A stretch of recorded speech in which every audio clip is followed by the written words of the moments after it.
Hello,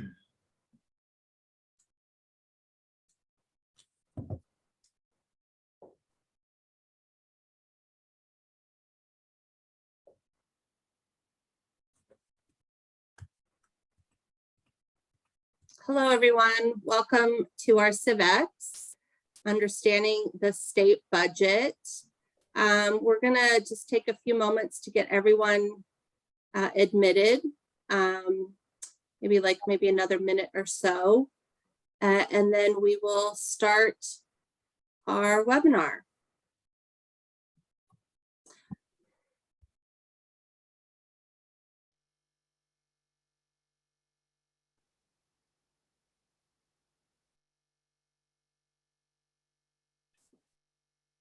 Okay.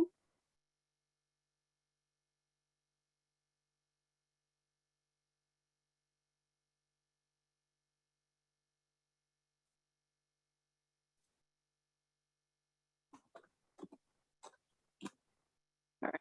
Well, welcome to the Arizona Center for Civic Leadership CivEx series. Every month, our center works with leaders in the community to put together a civic learning opportunity for not only our Flinn-Brown Fellows, but the general public. We choose topics that we believe are relevant and interesting and helpful for folks to understand as they navigate the process of understanding what's happening at our state capitol.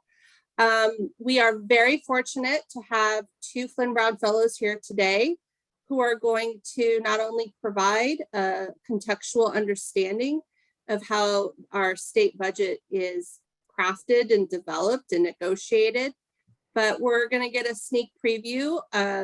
Well, not a sneak preview, it's out there, but we're going to get from both of them a sense of the big issues that are going to be discussed as part of the budget process in this legislative session. So thank you for joining us. I'd like to welcome two of our most favorite Flinn-Brown Fellows, Fletcher Montzingo, who's the Director of Fiscal Policy at the Arizona State Senate, and Matt Gress, who is the Director of the Governor's Office of Strategic Planning and Budgeting. He is the Budget Director for Governor Ducey.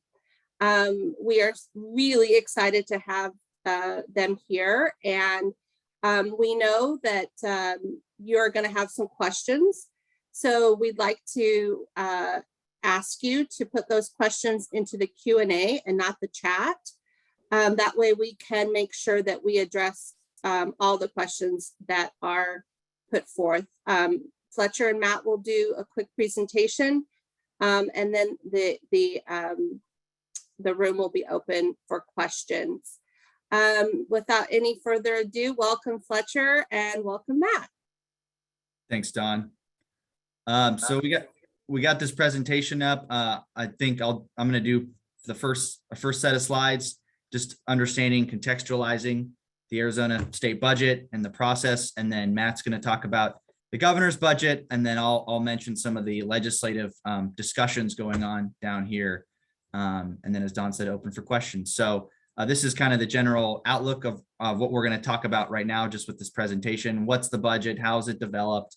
What's the current status of the budget, and what's the outlook for the state? So the state budget's about a $50 billion, or the state's about a $50 billion enterprise. We tend to talk about the general fund portion there in the right-hand corner. That's the 25%. There's a couple of reasons we tend to focus on that and talk about that part a lot of the times. One, that's where most of the tax dollars go that we pay, the sales tax, the individual income tax. That's the repository of those monies.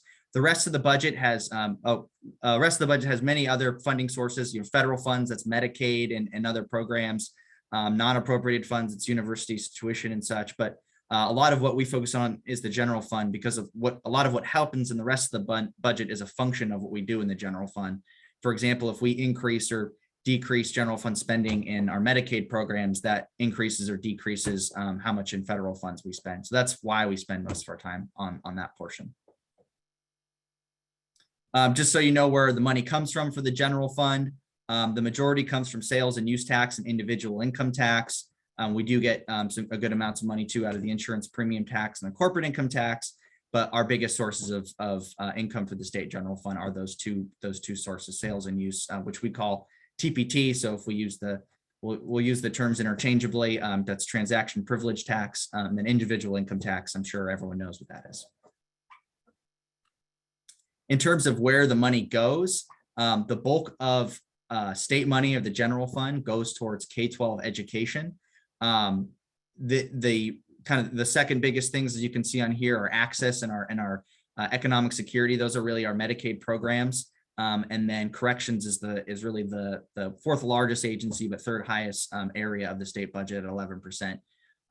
But that's where the bulk of the money goes, just so you all know where the general fund is being spent. And just for an outlook of the 10-year budgets, this just compares fiscal year 2012 to fiscal year 2022. It just shows the composition of the general fund budgets for those years. So you can see there's been some changes in a few areas, but there's been a good amount of holding between those years. In developing the state budget, there's two budget offices that really are integral to this process. Matt runs one of them, that's OSBB. That's the executive budget office. They report to the governor and produce the executive budget every year. I am a former OSBB-er. I worked there for 4 years, and actually my last year was Matt's first year there. I'm very familiar with their process to the extent it hasn't changed much, but I'm very familiar with that process of how it works. The other side is the Joint Legislative Budget Committee, and this is the legislative budget office. They serve both the houses. They are nonpartisan, so they serve Republicans and Democrats down here, and they do a similar but different job than OSBB. OSBB really puts forward a full governor's budget. JLBC puts more of a starting point out for members to think about, but then they're the legislative resource throughout the session on budgetary issues. The general cycle for OSBB and really the kind of the state budget development cycle in general, it kicks off at the top really on September 1st. There's stuff that happens before that, but that's when agency budget proposals come in, and that's when the process for building the state budget, or at least for the governor's office, occurs. And so budget submissions come in. The governor's office, they review all the budget requests from agencies. They work on priorities that the administration might have with respect to the budget and where they want to see money. And then come January, they release an executive budget that they present to the legislature. And then the ensuing 4 to 5, sometimes up to 6 months are spent in discussions between the legislature and the governor's office about what the budget will ultimately look like, what's going to go in there, and what will pass. And then the summertime, usually that's the time to kind of take stock of what happened, and then also help prepare for the next year. So just during the summer, it's when the process starts of looking at what the big decisions are going to be for next year and any big changes. The governor's office will often put together something for senior staff up there just to say, hey, here's going to be our starting point for next year. When putting together the budget, you got to start really with the revenues. How much money you're going to have. This is true from the executive side. This is true from the legislative side. It's all driven by how much money is coming in. The forecasting for this is a bit of science and a bit of art. Both offices, both the executive and the legislative office, look at all the metrics you can think of, like personal income growth, job growth, what the stock market's doing, various other metrics that people use in forecasting to come up with a modeled approach to what the state revenues are going to look like. The JLBC uses what we call a 4-sector forecast, so they use a few inputs. And I know OSBB also uses outside people to help just get a gauge of where their forecast is relative to what other people are thinking. So really, it's all just kind of a benchmarking process. Where does everyone think they're going to be at? Where do we think we're going to be at? The other part that is a building block on the spending side is what mandates are out there for spending. We have mandates under federal law for certain programs. We have the Constitution our Constitution that mandates certain things, and we have statutory mandates that say, next year, if there's more people in X program, the budget has to spend more money on them. The two biggest, I'd say, budget mandate drivers in terms of changes each year are K-12 education and our Medicaid populations at Access and the Department of Economic Security. The K-12 is really, it starts with a formula. If there's more kids next year, there's going to be more money going to K-12. If there's more inflation, there's going to be more money going to K-12. And it's essentially a similar type of situation for Access and DES. If there's more people next year, going to have to be more money that goes to it. And there's outsized inflation, there's going to have to be more money that goes towards it. So those are at least the two big spending drivers, but there's other smaller ones as well. This is just showing some caseload growth in some of our mandated spending areas. You can see, or not just mandated spending areas, but caseload growth in general. You can see Access there on the right, 56%. That's a combination of policy changes. And then most recently, of course, the COVID-19 pandemic, which had effects in the economy. So there's a few things going on there. K-12, up 15%. Corrections only about 7%, but you can see all that compared to total population, and you can sort of see how they compares to our overall population growth over the last 10 years. This slide is interesting for the fact that it shows the Medicaid enrollment throughout the last 20 years, but you can see kind of the cyclicality and the patterns of the state budget in the Medicaid enrollment. I'd say up until COVID-19, because there's been some policy changes that impact the ability to say people are on Medicaid or not. But you can sort of see that it's, and this should be intuitive, it's a counter-cyclical process.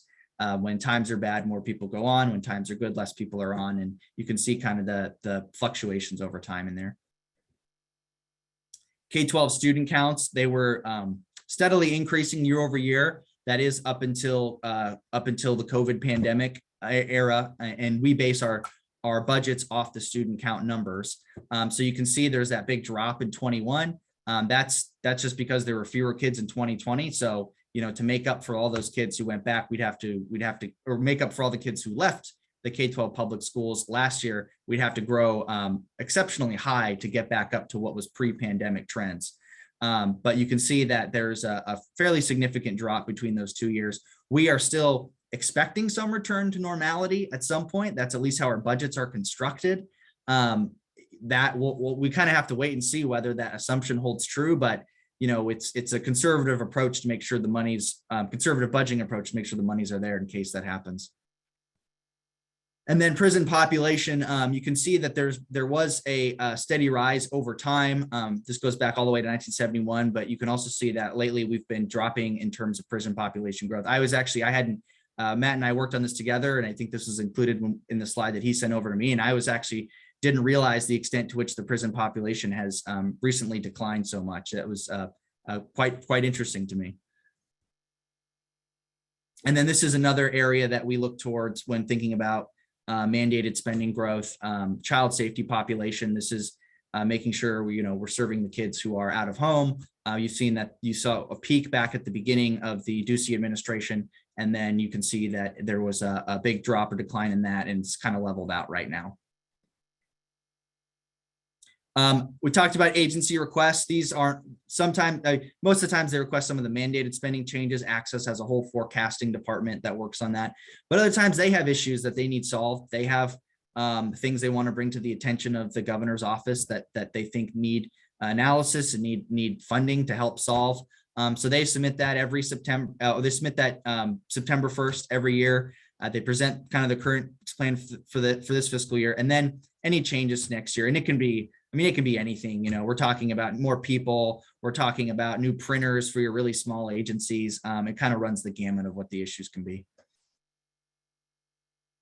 And then I think this is where I'm going to turn over to you, Matt, talk about the kind of the developing side and what, where you guys fit in and what the budget's looking like from the executive side. Thanks, Fletcher. At this point in the stage, after we've considered revenue performance, as well as some of these mandated drivers that we consider, DCS, Department of Child Safety, Department of Education, Corrections, Medicaid, many of these formula-driven programs, then we kind of get into the discretionary conversation. We get hundreds of issues worth hundreds of millions of dollars And our job is, and JLBC, the counterpart does the same exact thing. We review the business case, and they submit in their budgets on September 1 each year, so-called decision packages, where they provide background on the issue. They describe how they're going to solve it, why this option is the best option, other scenarios contemplated, and what happens if we don't fund a particular issue or not. And so we have to analyze and review. We talk with the agencies, the policy advisors, the governor, lobbyists, legislators. We hear from the public and the regulated communities or the affected communities. But then you have to prioritize. We don't have an infinite amount of money. We have a finite amount of money. And we kind of have to triage what's important to the governor, and what we need to get done now versus what could wait in an upcoming budget cycle. There are inevitable surprises. COVID-19, classic example of that. We have certainly the teacher strike. I think was a surprise to the Capitol community. Court rulings related to the Medicaid restoration discussion that happened several years ago on the hospital assessment. We have the 208 litigation that's outstanding right now in terms of our budget development and the budget conversation. So there are a number of different factors that can really affect our budget process. There are global issues that the executive takes on, larger themes about the balanced budget, our reserves, our debt load, the health of our pensions, our IT infrastructure, workforce competitiveness, our tax posture. All of those figure into the executive initiatives. And then on the first Friday of the first week of the legislative session, the governor presents his budget.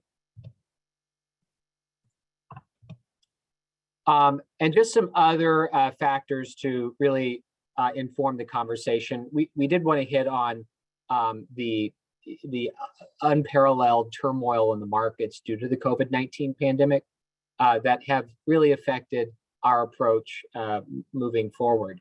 You can see a negative swing downward in the second quarter of 2020, followed by a huge positive swing upward. Now, the yellow curve represents the level or the value of the economy in total. And you can see that it's not back on that gray trend line that would have been expected to occur absent the pandemic. We would need to see pretty strong growth in order to get back to that line. And what we're seeing right now nationally is GDP slowing. The IMF issued a report this week that revised downward growth expectations, not only in the United States, but in countries around the world due to inflation, supply chain disruptions, some concerns about what the Federal Reserve is going to do, revising up their interest rates to try to curb inflation. But does that affect the stock market and the activity that's happening at that macro level? So it doesn't appear that we're going to be getting back to pre-pandemic levels anytime soon as a country. In Arizona, however, we have done really well. We shed fewer jobs in that turmoil Q2 of 2020 than the country as a whole. And in fact, only 7 other states did better than us in terms of retaining jobs amidst the pandemic. And in terms of recovery, we've regained all of the jobs that we lost relative to pre-pandemic levels at 4th in all the states in the country for our recovery. But there are still risks that we have to address that we're not immune from. Inflation, for instance. Nationally, we saw a 4.7% increase in earnings, and that was more than fully consumed by the ravaging effects of inflation, 7% in the same month of the December reading. In Arizona, it was 9%. So we're seeing more aggressive inflation here in the Valley than what we've seen across the country. Fuel is one of those key drivers of our higher inflation rates. We're second in the country in terms of the cost increases. The Phoenix Metro is paying $5,000 more in this past year for the same goods and services that they consumed last year. More in food, more in gas, more in housing. And that is going to continue to be a challenge for us. Now, inflation is a two-sided sword here. On one end, it is eroding any wage gains that we've seen in recent months for Arizonans. But it also is resulting in more tax revenue flowing in. It's a short-term phenomenon, and we'll have to pay for it on the back end. But right now we see revenues up $1.3 billion, 20% year over year. Part of that's fueled by inflation. Most of it's fueled by that resurgent economic growth when our job recovery has been quite good. 1 out of 4 Americans are moving to Arizona. So of all the people moving in America, 1 out of 4 pick Arizona. Businesses are relocating here. So there are a number of different factors that are contributing to our forecast gains, but we're doing quite well to date. When you look at the executive compared to JLBC, which is part of the starting point, our revenues are actually below theirs by $1.4 billion in our estimation over a 4-year window. And you can see the delta. We're below JLBC by $525 million in fiscal year 22, for example. Typically, it has been the case that we're rosier than JLBC. JLBC is usually more pessimistic in their revenue forecasting than we are. And there are a couple of other assumptions that we figured into our forecast that JLBC doesn't, because it's more of a policy call. But this shows you kind of the gap between JLBC and the executive. If it's above 0, it means the executive's higher than JLBC. If it's below 0, the executive is lower. You can kind of see that play out over that budget window. And one of the reasons why we do that is because it's better to forecast conservatively and then things come in better than you thought, versus trying to overpromise and the revenues don't show up and then you have to make some drastic changes in spending. Predictability matters incredibly when it comes to tax and spending policy for all of our stakeholders. This is not just a numbers issue. This is a people issue. So you have to emphasize predictability in our line of work. So this is the executive budget that we've proposed for the 7th straight year.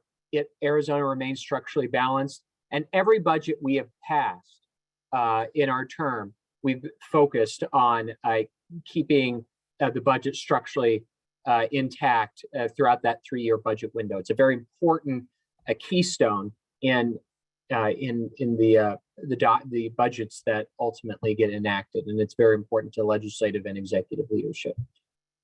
I wanted to play this because it really sets the tone. So we've talked about a lot of the technical issues regarding revenue and kind of structural balance and the rate of growth of certain programs.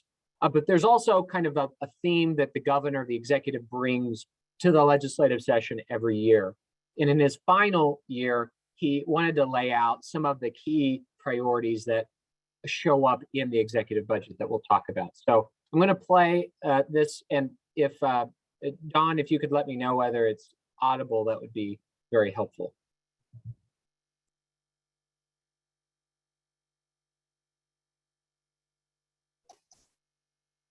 Matt, I think you need to share the audio as well.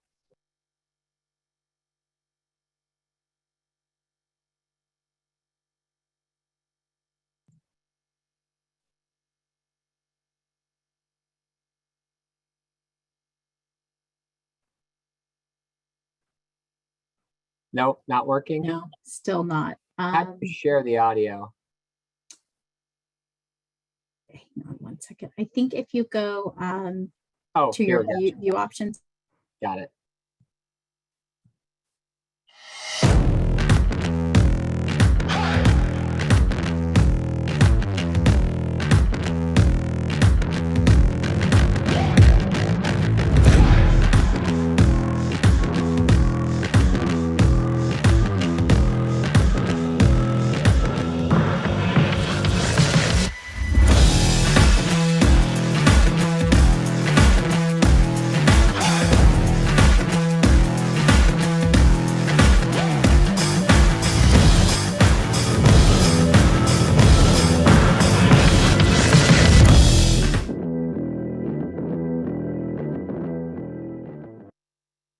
So you can see the theme here is all of these accomplishments and the momentum continues going. I will tell you, this is my 5th budget to help write with the governor. This is the boldest spending plan and one of the most aggressive policy agendas I've seen to date. And there are a variety of reasons. We have a lot of money. We have a lot of state money. We have a lot of federal money. And the governor wants to put those dollars to use to continue propelling Arizona forward. For example, the water augmentation investment, $1 billion over 3 years to help address the water supplies in Arizona. The Colorado River comprises 36% of Arizona's water supplies, and given the deteriorating water levels in Lake Mead, that will result in shortages. It already has. And we need to figure out another way to create a new piece of the pie. There are also water conservation investments that we can make in infrastructure, but you cannot conserve your way out of the situation we find ourselves in. And the water augmentation will help not just secure our water future secure for the next 3 decades. This is the longer term play to sustain Arizona for the foreseeable future. The pension debt payoff, we did $1 billion payoff of public safety pensions for DPS and corrections. This year, we're going back into the public safety space and paying off the rest of the legacy unfunded liabilities for the state. That's a $600 million investment to bring all of our public safety pensions up to 100%, which is huge from a credit ratings and government sustainability perspective. The rainy day fund deposit. When we came into office, we had about $450 million in the rainy day fund. In the 2020 budget, we raised that to $1 billion. This year, we're raising that to $1.425 billion. And the reason why we're doing that is that will bring our rainy day fund balance up to 10% of general fund revenues. You want to calibrate the fund relative to what you're spending so that you can stabilize your budget in the event of an economic downturn.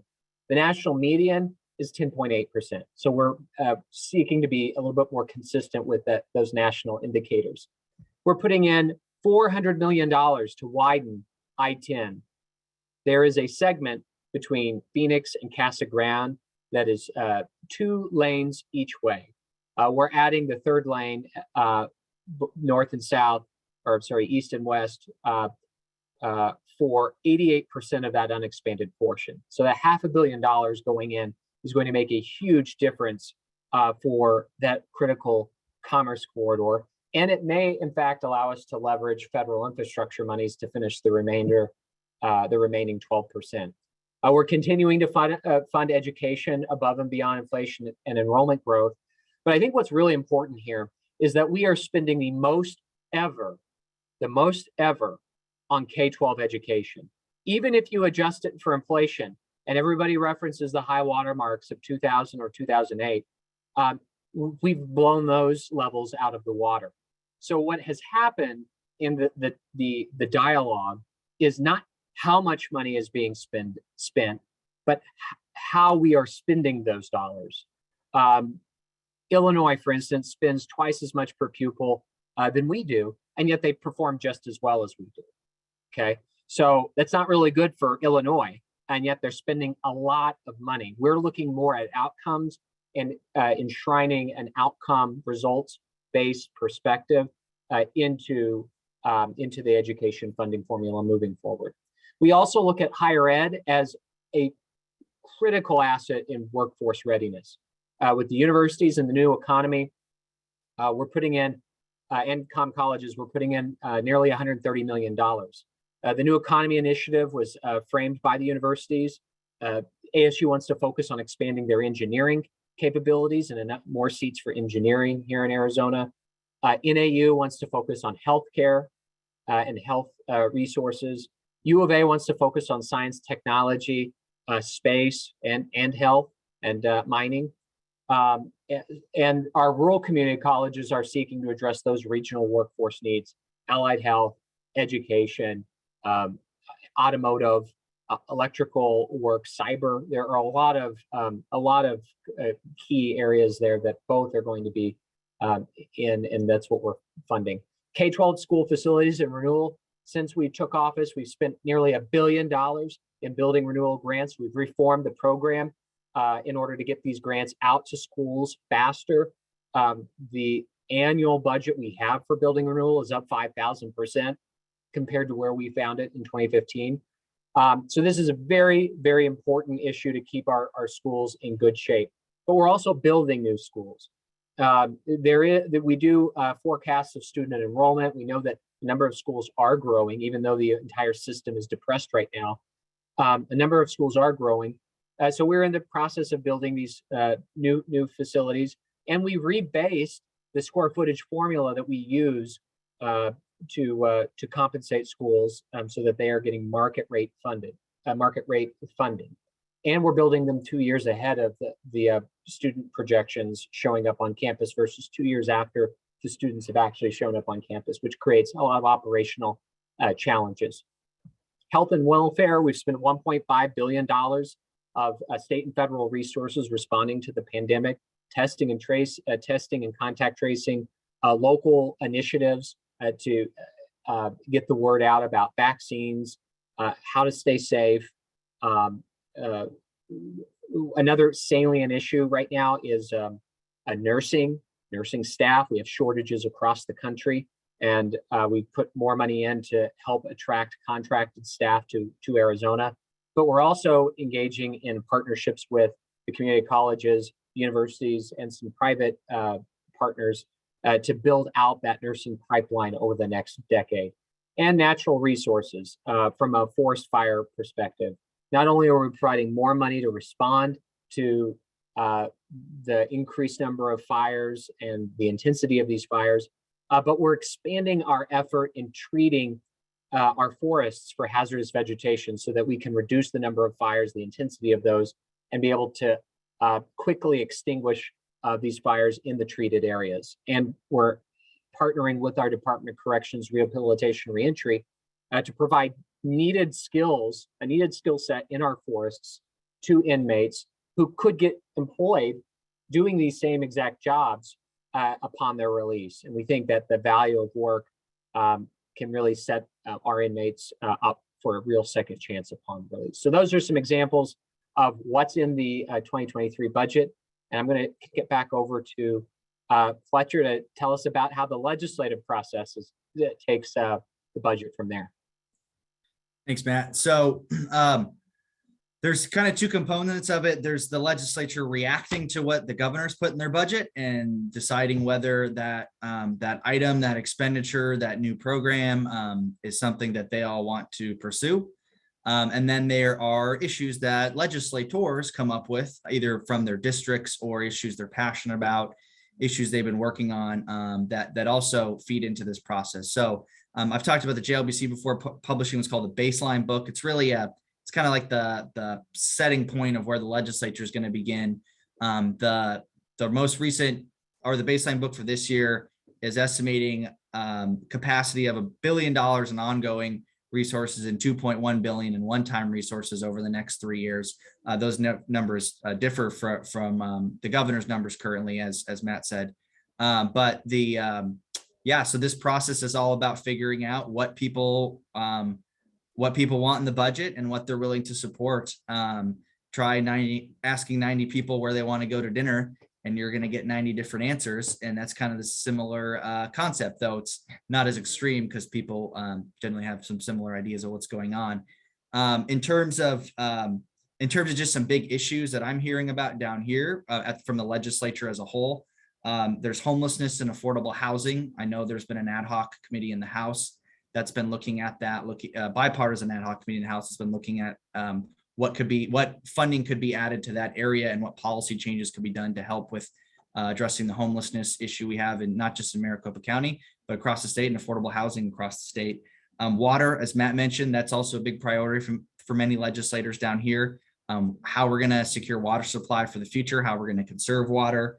The pension funding, I thought was it kind of interesting that, it's in the governor's budget, and we did a lot last year with it too, because I'm hearing a lot about that this year too. Last year, I'd say we had some bills on it, and I would say there wasn't really bipartisan support for it. But this year, particularly yesterday in our appropriations committee in the Senate, 2 pension payoff bills got unanimous support to move forward in the process. So I think some people are starting to realize the financial value in doing that. And also it just being able to free up ongoing resources for other priorities that they would like to do. And then, every year taxes are a discussion. There's bipartisan proposals on both sides for different sort of tax credits. I'd say the Republicans are more focused on rate cuts. And then there's some tax credit sides on the Democratic side, like the EITC the earned income tax credit that I know was in the governor's budget. We just heard that this morning in the finance committee. And then the last one's really education. Education's always a topic down here, discussion about what to add, how much to add, and where to add. And that's a every year discussion, and typically something gets added there. At least it has in the last 8 years. So really that process is about figuring out what people want to do, what they can support in the governor's budget, what they want, and developing counter proposals to the governor's office. Go to the next one, Matt. Thanks. And really, there's just negotiations that go back and forth. Matt and I sit in rooms for a bit and hash out just questions and what's actually going on and what data supports, this project that they're trying to do. And then I'm not the only one who asks those questions. I'm just one person who asks those questions in this process. Really, there's a lot of stuff that goes back and forth with staff, and ultimately there's elected officials. They get involved and they figure out what they can support and what they can get passed.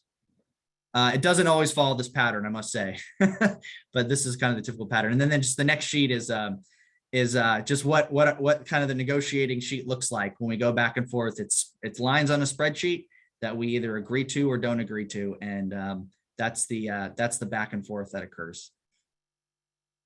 And then there's typically some other bills that might come after a budget per se is negotiated. We call these money bills. They're outside of the process of the normal bills we have as a budget, but they might do one-off expenditures or one-off appropriations for various programs that people are interested in. Right, I think that's everything we had on our presentation. Do we want to go to questions, Matt?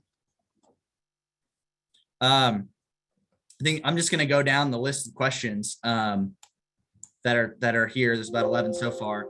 So Kim asked, the first one was a comparison between 2012 and 2022. There was a 9% difference in other agency slots. Well, the rest of the agency stayed about the same. Can you explain why that happened? I think one part is that we've added, since 2012, we've added some new agencies that appear on that list. But the other thing is that we've just put a lot of the money that's come into some of those large agencies to fund things like education, access in the Medicaid program, DES in the Medicaid program. That's at least my initial thought on that. I haven't gone through and compared every appropriation from there till now, but that's my perspective on it. Do you have any thought, Matt? Well, and it's important to note that this is a pie chart that represents a percentage of whatever that year's spend is. So just because, the share of the budget may remain the same, we are spending more money. When we came in 2015, we were spending somewhere around $9 billion. We're now proposing to spend $14.25 billion. And I think there's been a big push on emphasizing K-12 education. The other thing that isn't captured in this, however, that's just the general fund. You have a lot of agencies that have other funding sources that Fletcher mentioned earlier, non-appropriated dollars or dollars that are not subject to legislative appropriation, primarily federal funds, and any differing posture in terms of federal funds shows up to help augment program activities. And then there are other funds that we may have created, new fees or resources coming into that that might not have been there otherwise, and so it's not captured in those two pie charts. Those focus exclusively on the general fund, which we have a number of other different funding sources. The next question was, this is in reference, and you might want to go to this slide, Matt. This is in reference to the corrections cases going down. There was a question of our probation cases going down. And I actually don't know the answer to that. Usually the courts come in with some graph to show me every year, but I haven't seen that this year. So I don't know if you have any perspective on that. I think that we are. I think that we are adding. Let me look that up because I know that we're increasing the pay for probation officers. We've typically, over the last several years, increased the number of probation officers available at the county level to keep the 1 to 65 ratio, one probation officer for every 65 probationers. But let me look at that, because I think that we've seen that kind of trail off as well. However, I wouldn't look at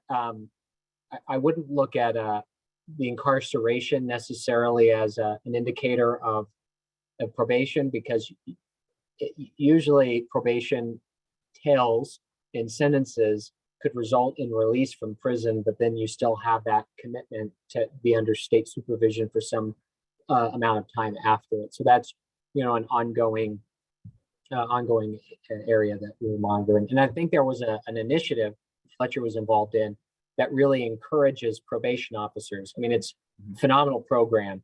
It really does help reduce the rate of recidivism. And now they're putting in an incentive program where we can provide even more resources for the successful outcomes of each county's probation program. The next question is about the Public Safety Pension Fund investment. It's great, but what about EORP? I can speak to that. EORP has a little bit different financials to it compared to, say, paying off the state PSPRS or court plans. The state is, for the PSPRS and court plans we're in, that benefits the state financially 100%. So the way PSPRS and corp are set up, this is the correctional officer retirement plan and the public safety retirement plan, is that each employer has its own set of assets and liabilities, and the contribution rate that we pay for it is based on that employer's set of assets and liabilities. So when we pay off liabilities in either corrections or public safety, the state itself saves money. When you pay off an EORP, it's not just the state that saves money. Actually, most of the benefit goes to the counties. There is some state benefit, don't get me wrong, but there's also some county benefit. So I think just the financial argument isn't as strong with respect to paying down EORP, though I think there is an awareness that the plan is only around, it's like below 30% funded, and something will need to be done at some point. I mean, I know there's members here who are actively talking about doing something. I just haven't seen a bill yet this session to deal with it. And then, will the pension debt payoff include municipalities, PSPRS unfunded liabilities? Asking for a small rural town? No, it does not. I don't think, right, Matt, in the proposal? Correct.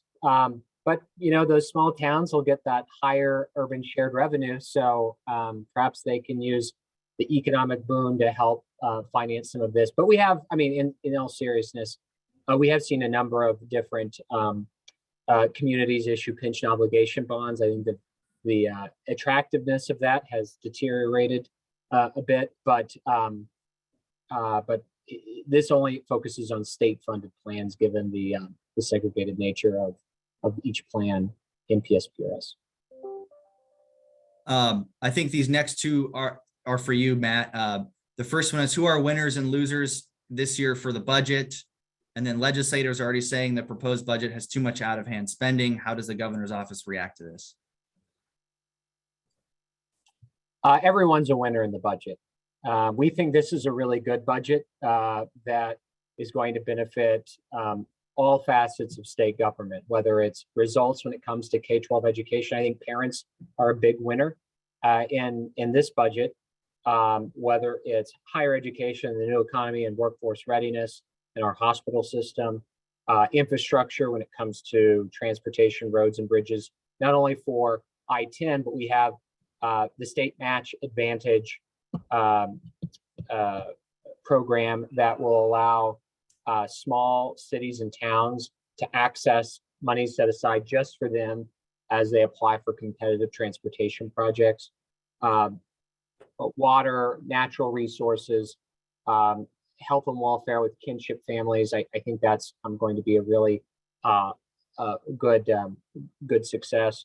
The EITC, the earned income tax credit for working families, I think that's also wonderful. But we don't think that this has that much of quote unquote out of control spending. 72% of the executive initiatives are one-time in nature, focusing on those legacy investments, infrastructure, roads and bridges, a lot of equipment for public safety needs. Yeah, I think those concerns are misguided. And I also think that they're nowhere near, when you look at the ongoing commitments, nowhere near Napolitano level rates of growth that resulted in massive slash and burn government following the Great Recession. The next question, and this is, I think, related to more the litigation with respect to Prop 208, but what are the contingency plans for the Prop 208 election? I think it means litigation. From the legislative side, the JLBC, when they put together their budget, they have reserved about $900 million in case either in case the Superior Court says Prop 208 is constitutional, which would then have to go back to the Supreme Court for ultimate decision, or if any taxpayers have prepaid their obligations related to Prop 208 in the last year, or do so in the next few months until that litigation is resolved. So there is some contingency built in there, at least on the legislative side. Do you want to add anything to that, Matt? It's unconstitutional. So we look forward to seeing this misguided and unconstitutional scheme go down in flames. The next one is, and I can take this one, the K-12 spending cap and how it may impact the actual budget numbers, as well as budget negotiations. In terms of the actual budget itself, the AEL doesn't actually, it doesn't actually reduce or add to anything in the budget itself. It's really a separate question about spending authority, not about appropriations for the budget. So that is a decision that, that the legislature has to contend with, but it doesn't impact the budget per se, because the basic state aid payments will still go out based on population counts. This next one is about the governor and legislature back over a decade swept funds for arts, parks, and other organizations in order to balance the budget. Are there any plans to restore those funds? To some extent, we have, with things like the Heritage Fund. There was a one-time appropriation to that from the general fund last year. So to some extent, there has been some replacement of funds, but I think every year it's sort of a new question of whether an agency has sufficient funds to continue operating or not. Well, Fletcher, I'd just add, we're investing the most ever in state parks in this budget, $177 million.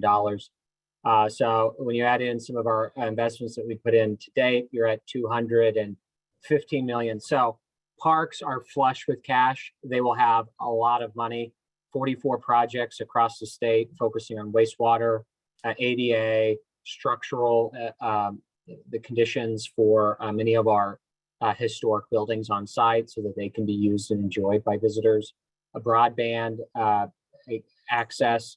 So rest assured, the parks funding the Heritage Fund will be a footnote in terms of what we are putting into this system in the matter of a few years. As far as arts go, we've provided federal funding. The arts community has received a significant amount of federal funding from a variety of rescue bills. We've included $2 million in the budget, and that'll be a legislative executive discussion on what that ultimately looks like. But we've also provided significant resources to them, either directly or via federal stimulus. This question is on the Supreme Court decisions from last fall. How will the recent Arizona Supreme Court decision impact this year's budget process? I mean, I think the opinion, if anyone can go read it and understand what the court's logic was, it didn't expand greatly on it didn't really expand the understanding of single subject. They cited prior precedent for their understanding of single subject.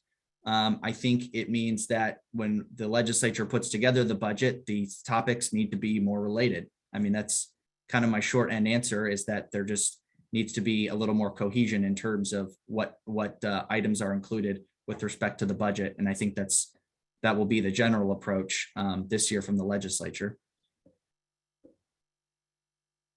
Arts funding, there's the second question on arts funding that was already answered, I think. Any prognosis on the success of transportation earmarked appropriation bills coming from legislators? I think there's a lot of one-time money out there. So I think those types of bills might have a good chance of making it at the end of the day, because that's something that both Republicans and Democrats can get behind. They, particularly rural ones, they drive from all parts of the state and they know what it looks like. So I think there's as good as any chance this year as there has been for getting some funding for transportation projects for local communities. There's a question on how are you going to raise the DPS pay without sweeping HERF and the VLT adjustment that went away. HERF was swept for many years. And then what happens in the near future if we level out, have a setback in the economy? We don't sweep HERF like we once did. We restored that a few years ago. We used that VLT adjustment and then we repealed that. So it's all coming from the general fund now. That's the primary source of DPS funding at this point. Is there anything else you want to add on that, Matt? There's a question about broadband expansion. I didn't see any particular investments in this budget. Alternative means being used to fund the strategy. There was $100 million in federal funds that were set aside for broadband expansion. Has there been any more since then, or was that the bulk of it, Matt? I think you're going to see more money come. Just yesterday, we received our grant agreement for the Coronavirus Capital Projects Fund. It's $190 million that is focused on broadband. So we're reviewing the terms and conditions of those dollars, but there is much more investment in this space coming our way. There's a few more questions here, and then I think we'll both have to jump off because we're coming on the 3 o'clock hour. This question is my understanding that school funding for this year is based on last year's student count, which is problematic, of course. Assuming that it is accurate, there's a plan to fix this soon. I think there's two issues going on. The AEL, the limit, bases it off last year's student count. The budgeted expenditures are just for this year. They are what they are. If more kids show up, more money goes from the state to K-12 districts. If fewer kids show up into public schools, there's fewer money that goes through to school districts, because that's how the formula works. So those are two, I think, distinct items, and the formula for the AEL is set in the Constitution. And then the next question is, when the governor first came to office, the use of lean methodology was introduced in the state government. Can you please tell us if or how much the use of this methodology has saved any money for the state? Well, we have done a lot of regulatory reform using the GERC process and rulemaking moratorium, and that has saved private businesses hundreds of millions of dollars that they would otherwise have to obtain or delay their own business planning. From a workforce or an enterprise perspective, we have fewer employees today than we did when we took office.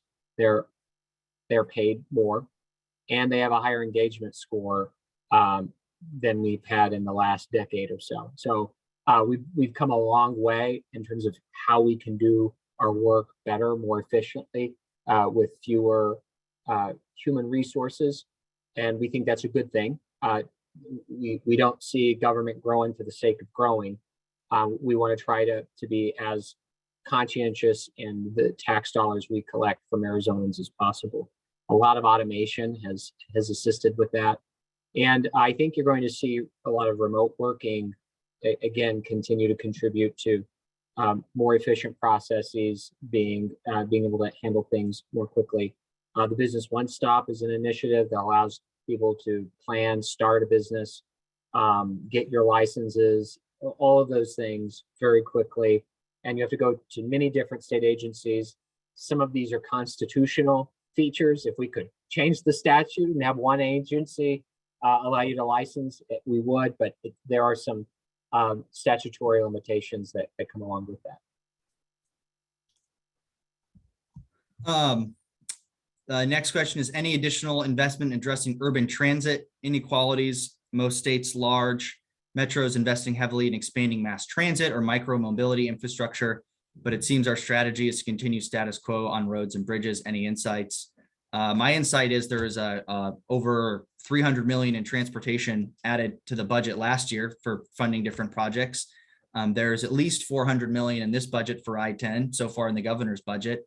I suspect members here will want to add additional funding for more infrastructure projects to my earlier question. So, I think there's an appetite for using one-time dollars for infrastructure. If you're talking more about things like expanding the gas tax, it's been a conversation for numbers of years, but I just have never seen it materialize down here. The executive would pose an increase in the gas tax, so it would not have the governor's support if we were to be presented with a bill like that. I can tell you that without even thinking twice about it. Okay, so I think for any of the other questions, because I think Matt and I both have to jump off, if we can somehow get these and then maybe respond to them that way. We can. Okay, that would be good, just so no one, for not asking it sooner, no one feels like they didn't get a response. So Don, that would be great if you could follow up with us and we can get back to those people who weren't able to answer. We definitely will. Thank you both for joining us. And I know that this is a very busy time for you. So giving us an hour during the busiest time of the session, we very much appreciate it. So thank you. Thank you. All right.